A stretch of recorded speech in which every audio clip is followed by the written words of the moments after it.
Hello বন্ধুরা, কেমন আছো তোমরা সবাই? আশা করছি ভালো আছো। আমিও ভীষণ ভালো আছি।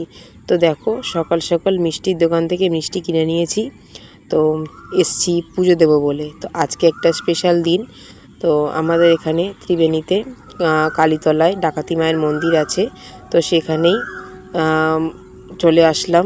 ছেলের আজকে জন্মদিন। তো স্পেশাল দিনে মায়ের কাছে আশীর্বাদ নিয়ে দিনটা শুরু করলাম। তো শিবানীকে নিয়ে, দুই ছেলেকে নিয়ে চলে এসেছি দেখো মায়ের মন্দিরে। তো মন্দিরটা আগের থেকে অনেকটা পরিবর্তন হয়েছে, ভীষণ সুন্দর। তো এসে দেখি ঠাকুরমশাই রয়েছে।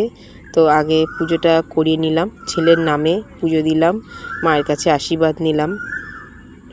তো ছেলেকে যাতে ভালোভাবে বড় করতে পারি, ভালো শিক্ষা দিতে পারি, এটুকুনি মায়ের কাছে আমার চাওয়া, আর কিছু নয়। দুই ছেলেকে যাতে আমি মানুষ করতে পারি।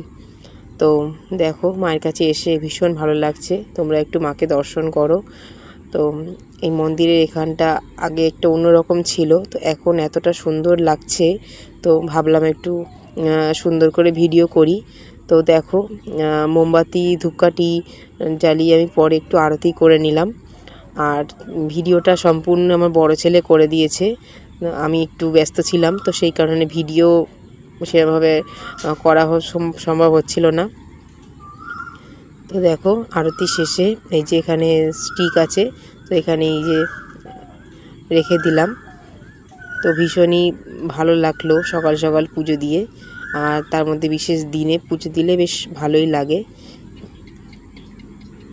তো দেখো, এবার আমরা সবাই মিলে একটা রিল বানাবো বলে একটু ছোট করে ভিডিও করে নিলাম। ঠিক আছে। তো এখানে এসে, মন্দিরে এসে ভীষণই একটা শান্তির জায়গা, ভীষণই ভালো লাগে। তো এখানে একটা ঘন্টা ছিল, তো ছেলে বলল মা একটু ঘন্টাটা বাজাই। আমি বললাম বাজা, আমি একটু ভিডিও করে নিই।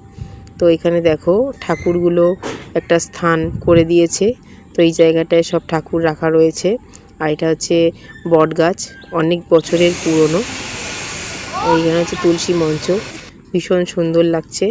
তো দেখো, তারপর পুজো শেষে প্রসাদ নিয়ে আমরা বাড়ির দিকে রওনা দিলাম।